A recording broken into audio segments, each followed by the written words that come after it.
ছিলেন কর অফিসের অস্থায়ী নাইট গার্ড। শিক্ষাগত যোগ্যতা না থাকলেও নিত্য নতুন কৌশলে রাজস্ব জালিয়াতির মাধ্যমে কোটি কোটি টাকার সম্পদের মালিক হয়েছেন শাহাদাত হোসেন কাজল মোল্লা। ঊর্ধ্বতনদের সহায়তায় ঢাকার 4টি কর অঞ্চলে জালিয়াতির ফাঁদ পেতে বড় বড় কোম্পানির মালিক সরকারি কর্মকর্তাদের আয়কর ফাইলের ভুয়া চালান তৈরি করে পুরো টাকায় নিয়েছেন নিজের পকেটে।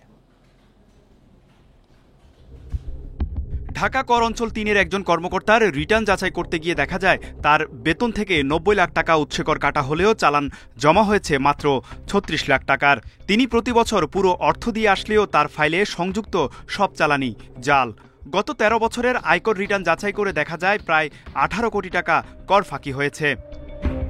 এছাড়া একই কর অঞ্চলে শীর্ষ 3 কর্মকর্তার কর ফাইলে প্রাথমিকভাবে প্রায় 22 কোটি 24 লাখ টাকার ফাঁকি বের হয়েছে, যা আয়কর গোয়েন্দার অনুসন্ধানে উঠে এসেছে। মানে 1997 থেকে কমিশনার যারা আছে সার্কেলের সবার সাথে সে কাজ করতো। দ্যাট ইজ হাউ আমাদের এখানে হাজির হলো। ঢাকা কর অঞ্চল 1-এর ঘটনা আরও চাঞ্চল্যকর। নিয়মিত 2 জন করদাতার 2019-20 ও 20-21 করবর্ষ এবং 2013-14 হতে 18-19 করবর্ষের রিটার্নের ফাইল সরিয়ে নেওয়া হয়। তাদের মূল আয়কর ফাইল নষ্ট করে রিটার্নে ইচ্ছেমতো তথ্য সংযোজন করে নতুন রিটার্ন তৈরি ও সই জাল করা হয়। জালিয়াতি করে প্রায় 40 কোটি টাকার ভুয়া ক্যাপিটাল ও সম্পদ দেখানো হয়, যাতে কর ফাঁকি হয়েছে প্রায় 15 কোটি টাকা। এমন অস্বাভাবিক ফাঁকির অনুসন্ধান করতে গিয়ে আয়কর গোয়েন্দা ও তদন্ত ইউনিট খুঁজে পান এক ভয়ঙ্কর প্রতারক চক্রের, যার মূল হোতা ছিলেন শাহাদাত হোসেন কাজল মোল্লা। কর অফিসের নাইট গার্ড হয়েও নিজেকে পরিচয় দিতেন কর আইনজীবী হিসেবে। সাথে বিভিন্ন কর অঞ্চলের 4 কর্মচারীদের সঙ্গে নিয়ে করদাতার নথির রেকর্ড পরিবর্তন, মূল রেকর্ড নষ্ট ও কর্মকর্তার সই জাল করতেন তারা। অভিযোগ প্রমাণ পাওয়ায় একজনকে বাধ্যতামূলক অবসর ও বাকিদের সাময়িক বরখাস্ত করা হয়। অস্থায়ী নাইট গার্ড কাজল মোল্লার আয়কর নথি বিশ্লেষণে দেখা যায় কোটি কোটি টাকার সম্পদ গড়েছেন তিনি। তার আয়কর ফাইলেও মোট সম্পদ দেখানো হয়েছে 8 কোটি 68 লাখ টাকার। দায়দেনা দেখিয়েছেন 3 কোটি 80 লাখ টাকা। বিশ্লেষকরা বলছেন এমন ঘটনায় করদাতা ও আয়কর কর্মকর্তাদের দায় রয়েছে। সে কি প্রকৃত কর আইনজীবী নাকি সে প্রতারক? আমাদের যারা কর প্রদান করে তাদেরকে একটু রেসপন্সিবল হওয়ার জন্য আমি বিনীতভাবে অনুরোধ জানাবো। এমন ঘটনা এড়াতে প্রতারকদের বিষয়ে সচেতনতার পাশাপাশি দৃষ্টান্তমূলক শাস্তি দাবি বিশ্লেষকদের। তৌহিদ রানা, ইন্ডিপেন্ডেন্ট নিউজ, ঢাকা। আগামী ফেব্রুয়ারির প্রথমার্ধেই ভোট হবে বলে জানিয়েছেন প্রধান নির্বাচন কমিশনার এএমএম নাসির উদ্দিন। বলেন, রাজনৈতিক দল নয়, ভোটারদের নিয়ে অংশগ্রহণমূলক নির্বাচন করতে চায় ইসি। তবে ভোটারদের আস্থা ফিরিয়ে কেন্দ্রে আনাই বড় চ্যালেঞ্জ। দুপুরে নির্বাচন ভবনে ব্রিফিংয়ে এসব কথা বলেন সিইসি। এআই নিয়ে উদ্বেগের কথা জানান আবারও। প্রধান উপদেষ্টার ভাষণে ফেব্রুয়ারিতে ভোটের দিন ঘোষণার পর সবার দৃষ্টি এখন নির্বাচন কমিশনে। মাস চূড়ান্ত হলেও দিনক্ষণ কবে, প্রস্তুতি কতটা, সে প্রশ্ন জনমনে। বুধবার এ নিয়ে সাংবাদিকদের সাথে কথা বলেন প্রধান নির্বাচন কমিশনার। জানান, সরকারের চিঠি পাওয়ার আগেই শুরু হয়েছে প্রস্তুতি। চ্যালেঞ্জ থাকলেও ফেব্রুয়ারির প্রথমার্ধেই হবে ভোট। ফেব্রুয়ারিতে নির্বাচন করার জন্য বিভিন্ন চ্যালেঞ্জ থাকা সত্ত্বেও আমরা কিন্তু আমাদের প্রস্তুতি এগিয়ে নিচ্ছি। ইনশাল্লাহ আমাদের কোনো প্রস্তুতিতে ঘাটতি হবে না। ইয়াঙ্গার জেনারেশনকে ইনক্লুড করার জন্য একটা ভোটার রেজিস্ট্রেশন আইনে আমরা একটা অ্যামেন্ডমেন্ট এনেছি, যাতে একটা কাট অফ ডেটে আরও কিছু নতুন ভোটারকে আমরা যাতে ইনক্লুড করতে পারি। আগামী মাসে অনেকটা প্রস্তুতি শেষ হবে জানান সিইসি। অংশগ্রহণমূলক নির্বাচন ও আওয়ামী লীগ প্রশ্নে তিনি বলেন, দলটির কার্যক্রমে নিষেধাজ্ঞা রয়েছে। আমার তো মূল ফোকাস ভোটার। এখন আগে তো অনেক রাজনৈতিক দল অংশগ্রহণ করেছিল, শুধু একটা না তো, আরো 14 দলীয় জোট, 12 দলীয় জোট, কত দলীয় জোট, সবই করছে তো। কিন্তু ওয়াজ ইট পার্টিসিপেটরি? আমরা পার্টিসিপেটরি বলতে বোঝাতে চাই আমার ভোটাররা নির্বিঘ্নে যাতে ভোট দিতে পারে সেই ব্যবস্থাটা আমরা করব। নির্বাচনে লেভেল প্লেইং ফিল্ড তৈরিতে ডিসিএসপিদের ভূমিকা তুলে ধরেন সিইসি। গ্রহণযোগ্য ভোটের জন্য রাজনৈতিক দলগুলোর সহায়তা চান তিনি। যেন তেন মার্কা একটা নির্বাচন করে আপনারা জিতার চেষ্টা করবেন না। বড় দলগুলোকে বলি, for gods sec help me, আমি একটা সুন্দর ক্রেডিবল একটা ট্রান্সপারেন্ট ইলেকশন দিতে চাই। ডিসিদেরকে বলেছি যে দেখেন, আপনাদের কাজ শুধু প্রশাসন না, এই যে আমি যে লেভেল প্লেইং ফিল্ড তৈরি করার কথা বলছি, এইটার বাস্তবায়ন আপনাদের উপর নির্ভর করছে। আইন শৃঙ্খলার চেয়েও এআইকে বড় চ্যালেঞ্জ হিসেবে দেখছেন সিইসি। বলেন, আয়নার মতো স্বচ্ছ নির্বাচন করতে চায় ইসি। এজন্য গণমাধ্যমের ভূমিকা সবার উপরে। সুলতানা জাহান মিতু, ইন্ডিপেন্ডেন্ট নিউজ, ঢাকা। নির্বাচনের তফসিল ঘোষণার আগেই লটারির মাধ্যমে এসপি ও ওসিদের বদলি করা হবে বলে জানিয়েছেন স্বরাষ্ট্র উপদেষ্টা। আর অর্থ উপদেষ্টা জানান, নির্বাচনের জন্য কমিশনের চাহিদা অনুযায়ী বরাদ্দ দেওয়া হবে। সচিবালয়ে আলাদা অনুষ্ঠানে এসব কথা বলেন উপদেষ্টারা। ফেব্রুয়ারিতে হচ্ছে জাতীয় নির্বাচন। এর 2 মাস আগে তফসিল ঘোষণা করবে নির্বাচন কমিশন। এরই মধ্যে প্রস্তুতি শুরু করেছে প্রতিষ্ঠানগুলো। নির্বাচনে আইন শৃঙ্খলা নিয়ে সচিবালয়ে সভা করেছেন স্বরাষ্ট্র উপদেষ্টা। তিনি জানান, সেনাবাহিনী সহ আইন শৃঙ্খলা বাহিনীর 8 লাখ সদস্য দায়িত্ব পালন করবে। এছাড়া পুলিশ প্রশাসনে ব্যাপক রদবদল করা হবে। 47,000 ভোট কেন্দ্রের দায়িত্বে থাকা বাহিনীর কর্মকর্তার সঙ্গে থাকবে বডি ক্যামেরা। পুলিশ ডিপার্টমেন্টে এসপি এবং ওসিদের আপনাদেরও আমি হয়তো ইনভাইট করবো, আপনাকে এই অ্যাসোসিয়েশনের সভাপতি এবং সেক্রেটারি, তাদের সামনে আমরা লটারির মাধ্যমে তাদের এই যে পোস্টিংটা আমরা করে দেব, যেন কারো কোনো ধরনের কোনো সন্দেহ না থাকতে পারে যে সে অমুকের সাপোর্টার, সে অমুকের সাপোর্টার অমুক জায়গায় গেছে। এর আগে সচিবালয়ে নির্বাচনী বাজেট নিয়ে কথা বলেন অর্থ উপদেষ্টা। কত বাজেট চূড়ান্ত না হলেও কমিশনের চাহিদা পূরণ করা হবে বলে জানান তিনি। বাজেট নিয়ে নির্বাচনের বাজেট তো নির্বাচনে যা অর্থ লাগে সেটা তো আমরা সব এটা দেবো, সেটা তো কোনো ব্যাপার নেই। তারপরে যদি অনেক কিছু তাদের সে কন্টিনজেন্সি থাকে, বাড়তি কিছু থাকে, সেটা কোনো ক্রমে তো আমরা এসে করবো না করবো না। অর্থ উপদেষ্টা আরও জানান, নির্বাচনের আগে আইন শৃঙ্খলা বাহিনীতে নিয়োগ ও প্রশিক্ষণের জন্য আলাদা বরাদ্দ দেওয়া হচ্ছে। কিছুটা একটু উন্নতি হবে। Hasif Mahmud Shah, independent news, Dhaka. জনগণের মত প্রকাশে রাজনীতি শুরু করতে পারলে দেশে আর ফ্যাসিবাদ ফিরে আসবে না বলে মন্তব্য করেছেন বিএনপির ভারপ্রাপ্ত চেয়ারম্যান তারেক রহমান। নানা ইস্যুতে ভিন্নমত থাকলেও জাতীয় ইস্যুতে ঐক্যবদ্ধ থাকতে সব দলের প্রতি আহ্বানও জানান তিনি। বুধবার নয়াপল্টনে ফ্যাসিবাদ মুক্ত বাংলাদেশ বর্ষপূর্তির শোভাযাত্রার আগে সংক্ষিপ্ত সমাবেশে এসব কথা বলেন তারেক রহমান। বলেন, ফ্যাসিবাদী শাসনে কেউ নিরাপদে ছিল না। ফ্যাসিবাদ যেন আর ফিরতে না পারে সে বিষয়ে সবাইকে সজাগ থাকতে হবে। বিএনপির ভারপ্রাপ্ত চেয়ারম্যান বলেন, গণতন্ত্র আইনের শাসন না থাকলে কেউই নিরাপদ নয়। তাই গণতন্ত্রের পথে যে যাত্রা শুরু হয়েছে তা দেশ ও মানুষের জন্য ইতিবাচক। এ সময় নির্বাচনের সময় ও জুলাই ঘোষণাপত্র দেয় অন্তর্বর্তী সরকারকে ধন্যবাদও জানান তারেক রহমান।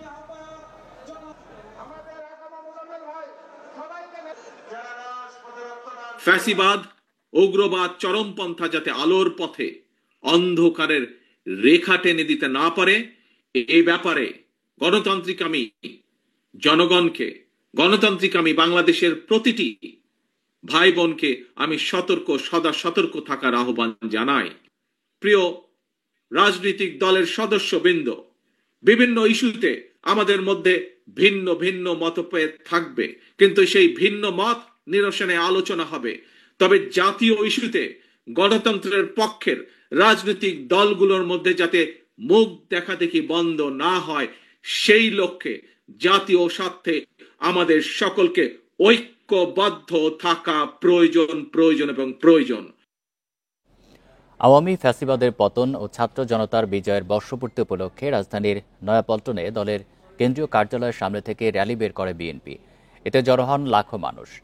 নানা রঙের ক্যাপ পরে হাতে জাতীয় ও দলীয় পতাকা নিয়ে নয়াপল্টনে হাজির হন নেতাকর্মীরা।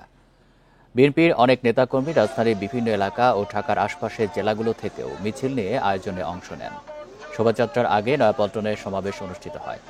বিএনপির শোভাযাত্রা ঘিরে সকাল থেকেই নয়াপল্টনে দলটির কেন্দ্রীয় কার্যালয়ের সামনে জড়ো হন ঢাকা মহানগর সহ আশপাশের জেলার নেতাকর্মীরা।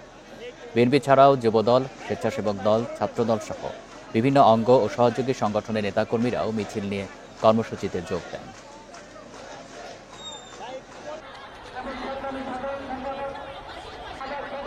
জুলাই ঘোষণাপত্র ও নির্বাচনের সময়সীমা ঘোষণা গণতন্ত্র উত্তরণের পথকে সমৃদ্ধ করবে বলে মন্তব্য করেছেন মির্জা ফখরুল ইসলাম আলমগীর।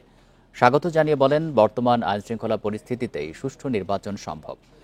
দুপুরে গুলশানে বিএনপি চেয়ারপারসনের রাজনৈতিক কার্যালয়ে সংবাদ সম্মেলনে এসব কথা বলেন মির্জা ফখরুল। বিএনপি বিশ্বাস করে এই ঘোষণাপত্রে ঐতিহাসিক জুলাই ঘোষণাপত্র ও সমসাময়িক রাজনৈতিক প্রেক্ষাপট নিয়ে গুলশানে বিএনপি চেয়ারপারসনের রাজনৈতিক কার্যালয়ে সংবাদ সম্মেলন করে বিএনপি। অতি দ্রুত একটি নির্বাচন। এ সময় জুলাই ঘোষণাকে স্বাগত জানিয়ে দলের মহাসচিব মির্জা ফখরুল ইসলাম আলমগীর বলেন, এই ঘোষণার মাধ্যমে দেশের গণতান্ত্রিক অচলাবস্থা কাটিয়ে ওঠার পথ তৈরি হলো। নির্বাচনের সময় 2026-এর ফেব্রুয়ারি মাসে যে ঘোষণা করা হয়েছে তাকে স্বাগত জানাচ্ছে। বিএনপি মনে করে এই ঐতিহাসিক ঘোষণা বাংলাদেশে রাজনৈতিক অচলাবস্থা কাটিয়ে উঠবে এবং গণতন্ত্রের উত্তরণের পথকে সুগম করবে। নির্বাচনের মাধ্যমেই গণতন্ত্রের পথে ফিরতে চায় বিএনপি। বর্তমান পরিস্থিতিতেই সুষ্ঠু ভোট সম্ভব বলে মনে করেন মির্জা ফখরুল। 91-তে আপনার নির্বাচন হয়েছে, তখন একটা ছাত্র গণ অভ্যুত্থানের পরে সেই নির্বাচন হয়েছিল। পরবর্তী সমস্ত নির্বাচনগুলো আপনারা লক্ষ্য করেছেন 3 মাসের মধ্যে সম্ভব হয়েছে এবং এটা এখন আরো বেশি করে সম্ভব যে জনগণ এই নির্বাচনটা চায়। তো জনগণই আইন শৃঙ্খলা রক্ষার জন্য সবচেয়ে বড় প্রহরী হয়ে দাঁড়াবে। সংবাদ সম্মেলনে স্থায়ী কমিটির সদস্য সালাউদ্দিন আহমেদ বলেন, সংস্কার নিয়ে যে বিষয়গুলোতে ঐকমত্য হয়েছে তা পরবর্তী সংসদে বাস্তবায়ন হবে, এটাই সংবিধান সম্মত পথ। রাজনৈতিক দল সময় স্বাক্ষরের জন্য যখনই প্রদান করা হবে, আমরা আগেই আমাদের বক্তব্য দিয়েছি যে আমরা সেই স্বাক্ষরের জন্য প্রস্তুত আছি এবং সেটা বাস্তবায়নের প্রক্রিয়া নিয়ে অনেকেই বিভিন্ন রকমের বক্তব্য দিতে পারেন, সেগুলো নিয়ে আলোচনা হতে পারে। তবে মাননীয় প্রধান উপদেষ্টা ঘোষণাপত্রের মধ্যে যেটা উল্লেখ করেছেন এটাই হচ্ছে একমাত্র বৈধ প্রক্রিয়া। জুলাই সনদে স্বাক্ষর সহ রাজনৈতিক সমঝোতার মাধ্যমে নির্বাচনমুখী পরিবেশ তৈরির আশা বিএনপির। বর্তমান রাজনৈতিক সংকট থেকে উত্তরণ করে। Rifat Alam, independent news, Dhaka. ফেব্রুয়ারিতে নির্বাচনের সিদ্ধান্তকে স্বাগত জানিয়েছে এনসিপি, জামাত সহ বেশিরভাগ দল। তবে আগে গণহত্যার বিচার ও সংস্কার বাস্তবায়নের দাবি এনসিপির। এদিকে জুলাই ঘোষণাপত্রকে অপূর্ণাঙ্গ বলে মন্তব্য করেছে দলগুলো। জুলাই ঘোষণাপত্র ও নির্বাচন নিয়ে সংবাদ সম্মেলনে এসব কথা বলেন রাজনীতিবিদরা। জুলাই ঘোষণাপত্র উপস্থাপন করেছেন প্রধান উপদেষ্টা। এতে গণ অভ্যুত্থানকে সাংবিধানিক স্বীকৃতি ও শহীদদের জাতীয় বীর ঘোষণা করা হয়েছে। এছাড়া জাতির উদ্দেশ্যে দেয়া ভাষণে ফেব্রুয়ারিতে জাতীয় নির্বাচনের তথ্য দেন প্রধান উপদেষ্টা। এ নিয়ে প্রতিক্রিয়া জানাতে বাংলা মোটরে সংবাদ সম্মেলন করেছে এনসিপি। তাদের দাবি, নির্বাচনের আগে বিচার ও সংস্কার নিশ্চিত করতে হবে। নির্বাচনে লেভেল প্লেইং ফিল্ড তৈরির দাবিও দলটির। নির্বাচনের পূর্বেই বিচারকে দৃশ্যমান করা এবং সংস্কারকে বাস্তবায়ন করা এ সরকারের অবশ্য কর্তব্য। একই সাথে নির্বাচনের পূর্বেই মাঠ প্রশাসনের নিরপেক্ষতা নিশ্চিত করা এবং লেভেল প্লেইং ফিল্ড নিশ্চিত করা অবশ্যই সরকারকে আমাদের কাছে প্রতিশ্রুতি ব্যক্ত করতে হবে। জামায়াতে ইসলামী মন্তব্য করেছে, জুলাই ঘোষণাপত্র অপূর্ণাঙ্গ, জাতির প্রত্যাশা পূরণ হয়নি। তবে ফেব্রুয়ারিতে নির্বাচন নিয়ে সন্তুষ্ট তারা। মাননীয় প্রধান উপদেষ্টার এই ঘোষণাপত্র ছিল একটি অপূর্ণাঙ্গ বিবৃতির মতো। এতে গণমানুষের প্রত্যাশার পরিপূর্ণ প্রতিফলন ঘটেনি। ঘোষণাপত্রে দীর্ঘ লড়াই সংগ্রামের কথা বলা হলেও 1947 সালের আজাদিকে উপেক্ষা করা হয়েছে। এতে ফিলকানা হত্যাকাণ্ড, শাপলা হত্যাকাণ্ড, 28 অক্টোবরের হত্যাকাণ্ডের উল্লেখ নেই। জুলাই ঘোষণাপত্র নিয়ে অসন্তুষ্ট গণ অধিকার পরিষদও এনসিপিকে সরকার প্রাধান্য দিচ্ছে বলে অভিযোগ নূরের। জুলাই গণ অভ্যুত্থান নিয়ে একটি গোষ্ঠী তাদের মন গড়া একটা ইতিহাস বিনির্মাণ করার চেষ্টা করা হয়েছে। আমরা বিএনপি, জামাত এবং এনসিপির সুস্পষ্ট বক্তব্য চাই। আমরা যতদূর জানতে পেরেছি, এই ঘোষণাপত্র চূড়ান্ত করার আগে দফায় দফায় ফরমালি এবং ইনফরমালি বিএনপি, জামাত, এনসিপিকে নিয়ে বৈঠক হয়েছে। দ্রুত জুলাই সনদ বাস্তবায়ন ও আইনি ভিত্তি দেওয়ার দাবি রাজনৈতিক দলগুলোর। বন Ibne Kamal, independent news, Dhaka. 5 August ঐতিহাসিক দিনে কক্সবাজার বেড়াতে যাওয়ায় কেন্দ্রীয় 5 নেতাকে কারণ দর্শানোর নোটিশ দিয়েছে এনসিপি। একই সাথে আগামী 24 ঘন্টার মধ্যে লিখিত ব্যাখ্যা দেওয়ার নির্দেশ দেওয়া হয়েছে। এনসিপির যুগ্ম সদস্য সচিব স্বাক্ষরিত নোটিশে বলা হয়েছে, গতকাল 5 আগস্ট জুলাই গণঅভ্যুত্থানের প্রথম বর্ষপূর্তি ও রাষ্ট্রীয় গুরুত্বপূর্ণ দিবসে দলের 5 কেন্দ্রীয় সদস্য ব্যক্তিগত সফরে কক্সবাজার যান।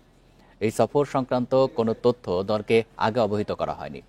এই প্রেক্ষাপট সম্পর্কে আগামী 24 ঘন্টার মধ্যে আহ্বায়ক নাহিদ ইসলাম ও সদস্য সচিব আক্তার হোসেনের কাছে সশরীরে উপস্থিত হয়ে লিখিত ব্যাখ্যা দিতে হবে। 5 জুলাই গণ অভ্যুত্থানের বর্ষপূর্তির দিনে এনসিপির নেতা হাসনাত আবদুল্লাহ, সার্জিস আলম, নাসিরউদ্দিন পাটোয়ারি, তাসনিম জারা ও খালেদ সাইফুল্লাহ কক্সবাজারে ইনানীতে অবস্থান করেন। এ বিষয়ে এনসিপির নেতা নাসিরউদ্দিন পাটোয়ারি জানান, ব্যক্তিগত ভ্রমণে কক্সবাজারে ছিলেন তারা।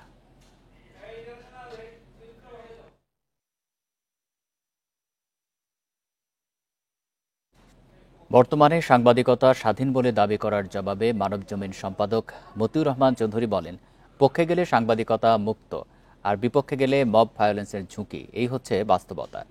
অন্যদিকে মব সাংবাদিকতার জন্য বড় হুমকি হিসেবে দেখা দিয়েছে বলে মন্তব্য করেন ঐকমত্য কমিশনের সহসভাপতি অধ্যাপক আলী রিয়াজ। রাজধানীর সিডাপ মিলনায়তনে গণমাধ্যমের স্বাধীনতা নিয়ে মতবিনিময় সভার আয়োজন করে সেন্টার ফর গভর্নেন্স স্টাডিজ। এতে বর্তমান সময়ে সাংবাদিকতার নানা সংকটের চিত্র তুলে ধরেন অংশীজনেরা। সাংবাদিকতার পরিস্থিতি বিবেচনায় নিজেকে ভীত ও চিন্তিত বলে মন্তব্য করেন মতিউর রহমান চৌধুরী। বলেন, রাজনীতি মুক্ত না হলে সাংবাদিকতাও মুক্ত হবে না। আমরা যেটা সাংবাদিকতা নিয়ে কথা বলছি, যেমন এখন বলেন যে এখন তো আমরা মুক্ত। হ্যাঁ, আমি মুক্ত। কখন আমি মুক্ত? যদি আপনার পক্ষে যায়। আপনার বিপক্ষে গেলে আমার চিন্তা আছে, আমি মব ভায়োলেন্সের শিকার হতে পারি। অনেক সাংবাদিকের চাকরি গেছে। আর আমরা 16 বছর নিয়ে কথা বলি, আসলে 54 বছরে তো একই জিনিসই দেখলাম। 54 বছরে যা দেখলাম তাতে আমার এইটাই ধারণা হয় যে আমরা সরকার বদলায়, আমরাও বদলে যাই। সভায় অধ্যাপক আলী রিয়াজ বলেন, গণমাধ্যমের স্বাধীনতার কথা বলা হলেও অর্জনের পথে অনেক বাধা। মালিকের স্বার্থ রক্ষা না করে পেশাদারিত্ব বজায় রাখতে পারলে এত সংকট হতো না। সামাজিক শক্তিটার কথা বললাম, আমি তাদের জাস্টিফাই করছি না, কিন্তু এই শক্তিটাও সাংবাদিকতার জন্য একটা বড় রকমের হুমকি হিসেবে উপস্থিত হয়েছে। এটা আপনাকে বিবেচনা করতে হবে। সরকার, মালিক পক্ষ এবং সম্পাদকের বাইরেও এইরকম একটা শক্তি তৈরি হয়েছে, যে শক্তিটা আপনাকে বিভিন্নভাবে নিয়ন্ত্রণের চেষ্টা করছে। এটা আমাদের সকলের ধর্তব্যে নেওয়া দরকার। এতগুলো সংস্কার কমিশন করার পরও আশানুরূপ ফল মিলছে না কেন? এ প্রসঙ্গে গণমাধ্যমগুলোকে তদন্ত করার আহ্বান জানান আলী রিয়াজ। এতগুলো কমিটি করার পর আশানুরূপ ফলাফল দেখা যাচ্ছে না কেন? বাংলাদেশের এতগুলি মিডিয়া, এতগুলি সংবাদপত্র, আপনারা একটু তদন্ত করেন না, কেন হচ্ছে না? শাহাদাত স্বপন, ইন্ডিপেন্ডেন্ট নিউজ, ঢাকা। ঢাকায় বসবাসকারী 98% শিশুর রক্তে উদ্বেগজনক মাত্রায় সীসার উপস্থিতি পেয়েছে আইসিডিডিআরবি। দূষিত ধূলিকণা, ব্যাটারি তৈরির কারখানা ও রান্নার পাত্র এই সীসার প্রধান উৎস বলে জানান গবেষকেরা। ক্যান্সারের জন্য দায়ী কয়েকটি ভারী ধাতুর মধ্যে সীসা অন্যতম। দেশের সীসা দূষণের ব্যাপকতা ও ভয়াবহতা কেমন তা নিয়ে গবেষণা করে আইসিডিডিআরবির হেলথ সিস্টেম ও পপুলেশন বিভাগ। 2022 থেকে 2024 সালের গবেষণায় ঢাকা দক্ষিণ ও ঢাকা উত্তর সিটি কর্পোরেশনের বিভিন্ন এলাকায় বসবাসরত 500 শিশুর রক্তে সীসার উপস্থিতি পরীক্ষা করা হয়। এদের বয়স 2 থেকে 4 বছর। সবার দেহে সীসা থাকলেও 98% দেহে পাওয়া যায় উদ্বেগজনক মাত্রার সীসা। আমরা পরিমাপ করে দেখেছি, শতকরা 100 জনের মধ্যে 98 জন শিশুর শরীরে 35 মাইক্রোগ্রাম পার লিটারের বেশি সীসা ছিল। তার মানে আমাদের এই অবস্থা, আমাদের ঢাকা শহরের বাচ্চাদের অবস্থা খুবই ভয়ঙ্কর লেভেলে আছে। সীসা নির্ভর শিল্প, ব্যাটারি পুনঃপ্রতিস্থাপন কারখানা, সীসাযুক্ত প্রসাধনী ও রান্নার কাজে ব্যবহৃত অ্যালুমিনিয়ামের পাত্র দূষণের প্রধান কারণ হলেও অন্যান্য উৎস থেকেও দূষণ হতে পারে বলছেন গবেষকরা। সীসা নিঃসরণকারী উৎসগুলো বন্ধ করতে না পারলে শিশুর নিরাপদ বিকাশ বাধাগ্রস্ত হতে পারে বলেও শঙ্কা বিজ্ঞানীদের। পুরাতন ব্যাটারিতে একটা জায়গা আসে, সেখান থেকে হচ্ছে যে এটাকে ভাঙার জন্য সেখান থেকে বিভিন্ন পার্টস আছে, ওইগুলোকে সেপারেট করার জন্য একটা জায়গায় তারা করে, এটাকে আগুনে পোড়ায়। দেশের যে বেশি পরিমাণ লেডের যে সোর্স বা যোগানদাতা হচ্ছে কিন্তু এই ইন্টারনাল সোর্স থেকে, বাইরে থেকে কিন্তু আসতেছে না। যারা নাকি খর্বকায় বা স্টান্টিংয়ে ভুগছে তাদের মধ্যে আপনার সীসার পরিমাণ সবচাইতে বেশি। আমাদের শিশুদের আজকে যদি ব্রেনই ঠিক মতন ডেভেলপ না করে, যদি কাজ না করে, ওরা তো বড় হবে, বড় হলে ওরা জাতীয় যে প্রোডাক্টিভিটি, এখানে তারা কি রোল প্লে করবে? ইউনিসেফের তথ্যমতে বিশ্বে সীসা দূষণে আক্রান্ত দেশ হিসেবে বাংলাদেশ চতুর্থ। প্রায় 3,60 লাখ শিশু রক্তে উচ্চমাত্রার সীসা নিয়ে বেঁচে আছে। এই গবেষণার ফলটা যেন একদম প্রান্তিক পর্যায়ে লোকজনের কাছে যেন পৌঁছায়। Buddhadeb Kundu, independent news, Dhaka. এশিয়ার দক্ষিণ এশিয়া অন্য ভারতের উত্তরাখণ্ডে আকস্মিক বন্যায় অন্তত 5 জনের মৃত্যু হয়েছে। সেনাবাহিনীর একটি ক্যাম্প তলিয়ে যাওয়ায় 11 সেনা সদস্য সহ নিখোঁজ রয়েছে কমপক্ষে 50 জন। 150 জনকে জীবিত উদ্ধার করা হয়েছে। মঙ্গলবার দুপুরে রাজ্যটির উত্তরকাশী জেলা ধরালি গ্রামে আকস্মিক বন্যায় ভেসে যায় অসংখ্য ঘরবাড়ি। ঘটনার 10 মিনিটের মধ্যে নিখোঁজ সেনাদের উদ্ধার কাজ শুরু করে ভারতের সামরিক বাহিনী। বন্যায় আটকা পড়া স্থানীয়দের উদ্ধারেও কাজ করে তারা। দুর্গত এলাকায় সার্বক্ষণিক তৎপর সামরিক বাহিনী। এই ঘটনাকে অত্যন্ত দুঃখজনক বলে মন্তব্য করেছেন উত্তরাখণ্ডের মুখ্যমন্ত্রী। এ ছিল সংবাদ সন্ধ্যায়। ধন্যবাদ সবাইকে।